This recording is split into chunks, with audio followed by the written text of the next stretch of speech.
Hey guys, what's up? Hope you guys are having a beautiful Friday, and welcome back to Why Those Games Are Bad For You, a series that I like to talk about the goodness in game with a bullshit clickbait title.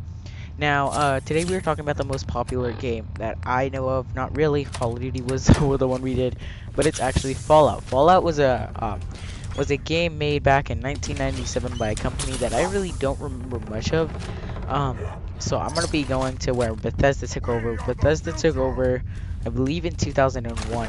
Uh, Correct me if I'm wrong on that, but Bethesda took over and they made Fallout 3, and there since then have been two more installments all the way leading up to 2016 with our latest Fallout 4. Hotels.com makes it simple to We're book gonna the take perfect place in kid-friendly Fallout 3 hotel, first, which was a which is great for Bethesda game. families. Bethesda made this game with not very high hopes, and but they really did bring a lot to the table. They brought a lot of story, they brought a lot of references, and they brought a lot of Easter eggs, which are kind of the same thing as Resident. But they brought a lot of learning too. And today we're going to be covering Fallout 3, Fallout New Vegas, which was made by Obsidian Entertainment, and Fallout 4. These videos do not contain any copyright. Hopefully they don't. But let's get right into Fallout 3 with the first thing it brought to us. With actually in all Fallout games is architecture. Now in all Fallout games there's a bunch of architecture, but we're gonna go to the capital wasteland, which is taking place in Fallout 3, which is DC, or Washington DC, where our capital of the United States is. Now this brought so much attention to me, and you get to learn really a lot. There is even a part in the storyline, the main storyline, where you go to a museum for science, and I never knew there was like a big museum like that about science. It's really cool, and you get to learn about a lot about space. Sure, a lot of it is fictional, but a lot of it I did learn. And they even brought the Washington Monument in that game, and it looked really good. And they also brought a White House, which was cool too, but it was a little damaged because it is a nuclear wasteland.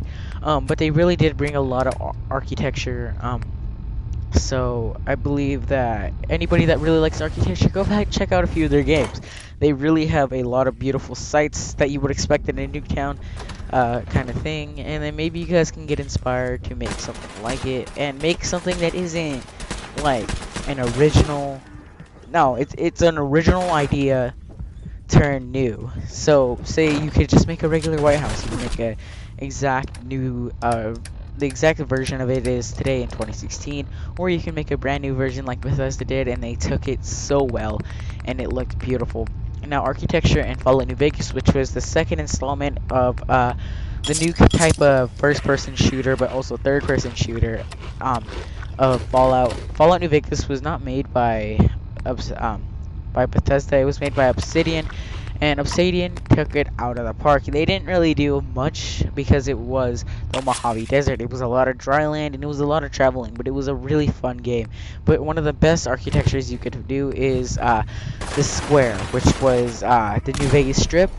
So New Vegas Strip had beautiful buildings, beautiful architecture, and back in the day in 2010, that looked like amazing graphics. So that was amazing, and I'm really glad what Fallout New Vegas did. But we're going into architecture for the new game, Fallout 4, and they've taken it out of the park with this.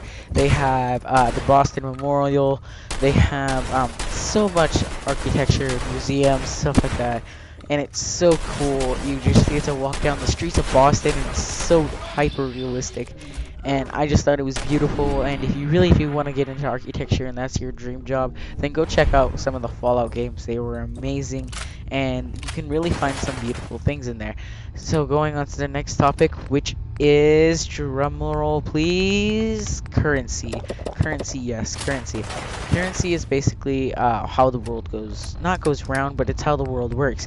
In any part of the world, there is always a currency. Doesn't matter when or where. Even in the timeline, currency is still here. And yes, after 100 years, after U.S. and every part of the world has been nuked, currency is still a thing. But now it's bottle caps. And if you really want kids to learn about currency, then let them play Fallout. You really have to spend your money wisely to buy ammo, to buy guns, to buy armor, to buy stem packs. You have to get currency, buy stuff, and it really makes you think about conserving money, and that's how I learned so much about money. Now we're gonna go with Fallout 3, which is, I think, one of the biggest parts why currency became such a big thing in this game. Now, currency was not a very big thing in Fallout 1 and 2. It was a thing, but it wasn't as big as Fallout 3. Fallout 3, you get shops and everything. You have to buy stuff. You can even buy a house, and you might want to buy a house, and you could buy food, and you need to buy food sometimes. Sure, you can scavenge stuff like everybody else, and that's mostly how people did it. But when you were really in a desperate need, you could really buy stuff, and currency really took it a good meaning, and you really had to learn to save your money wisely. And when you had enough money, you could just buy stuff, and it was really cool how they implanted a currency system in Fallout 3.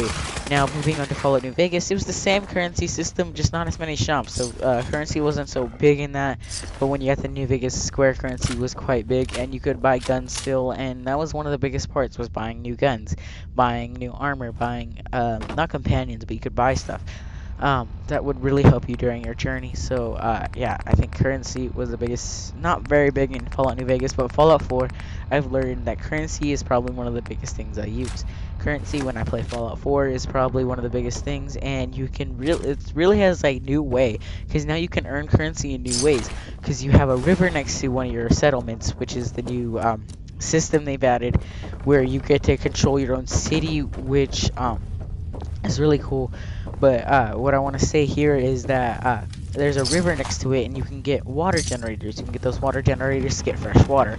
Fresh water means you can sell fresh water, and you really get to make a currency back, which is going into my next topic, economy. Economy, yes, this game really teaches economy in Fallout 4, not really the rest of the games, where you get to build your own settlements, make new things, and get money back from it. And it really teaches a new way you look at the game, and economy makes it such a new, fresh thing. You don't see much of that in games, and when you do, it's not very done well. But Fallout 4 did it an okay way. I do think there's a lot of improvement that could be done, but so far they are doing it really well, and they're still improving the game day after day. So I think that maybe improving more things and adding more things to learn.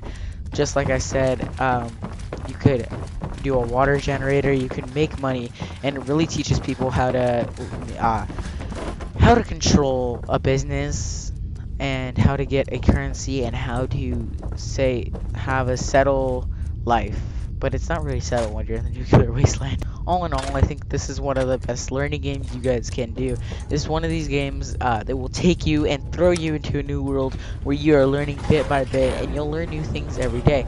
You even have to do math. You have to do you don't have to do much math, but you can learn math, and you can learn a new type of like bargaining system. I believe they have barter, where you can barter stuff, you can help people.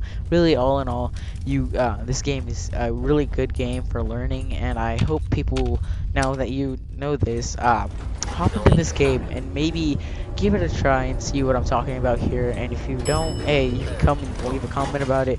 But I really do think this game is a really good way of learning. Sorry for stuttering so much in this video. I'm just winging it, and I was hoping to make this probably a better video, but I do want to say something. When we hit 20 more subscribers, I am doing a butterfly knife giveaway. It's not a real butterfly knife, it's a trainer, but still, I have one of them, and they're so fun to use. I really like the brand I got too. And so, remember, leave a like, leave a comment, and subscribe to my channel. I'll be doing a giveaway video, but remember, keep a lookout and subscribe. Tell your friends to subscribe, and maybe you'll be the lucky winner. I hope you guys have a beautiful rest of your day, and I will catch you guys next time. Peace.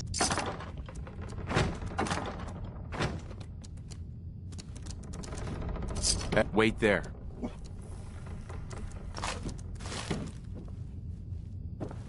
Go check that out.